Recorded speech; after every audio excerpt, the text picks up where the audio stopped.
রুশ থেকে শুরু করে ফরাসি প্রযুক্তি রয়েছে চতুর্থ পঞ্চম প্রজন্মের যুদ্ধবিমানের বহরও। অথচ বরাবরই যুদ্ধের ময়দানে দুর্বলতার ছাপ রেখেছে ভারতীয় বিমান বাহিনী। আধুনিকতার ছোঁয়া থাকলেও ঠিক যেন তা কাজে লাগাতে পারেনি মোদি বাহিনী। সম্প্রতি পাকিস্তানে হামলা চালাতে গিয়ে 5 ভারতীয় যুদ্ধবিমান ভূপাতিতের ঘটনায় আবারও সমালোচনার মুখে দেশটির বিমান বাহিনী। শ্রীলঙ্কা আবারও রপ্তানিতে শীর্ষে।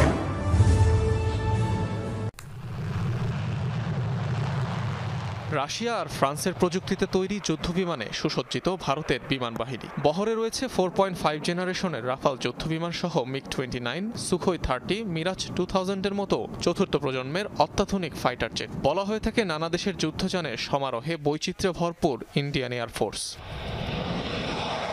কিন্তু সেই বৈচিত্র্যের যেন দেখা মেলে না রণাঙ্গনে। একের পর এক ভারতীয় যুদ্ধবিমান ধ্বংসের ঘটনায় বারবার প্রশ্নের মুখে পড়েছে নয়াদিল্লি, যার সবশেষ উদাহরণ পাকিস্তানে হামলা চালাতে গিয়ে 5 যুদ্ধবিমান ভূপাতিত হওয়ার ঘটনা।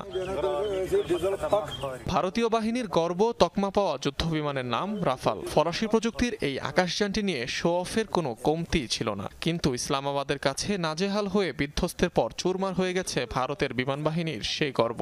পাক আকাশ প্রতিরক্ষা ব্যবস্থায় ধ্বংস হয় তিনটি রাফাল ফাইটার জেট, ভূপাতিত হয় আরও 2টি সুখোই 30 এবং মিগ সিরিজের ফাইটার জেট। শুধু এই ঘটনাই নয়, 2019 সালে বালাকোটে হামলা চালাতে গিয়ে পাকিস্তানের বিমান বাহিনীর হামলায় বিধ্বস্ত হয় ভারতের একটি মিগ-21 ফাইটার জেট। পরে আটক করা হয় উইং কমান্ডার অভিনন্দনকে। কয়েকদিন আগেও পাকিস্তানি যুদ্ধবিমানের ধাওয়া খেয়ে লাইন অফ কন্ট্রোল থেকে পালায় ভারতের 4টি রাফাল ফাইটার জেট। পরে জানা যায় আকাশ প্রতিরক্ষা ব্যবস্থার মাধ্যমে যুদ্ধযানগুলো রাডার জ্যাম করায় যোগাযোগ বিচ্ছিন্ন হয়ে পড়ে সেগুলো।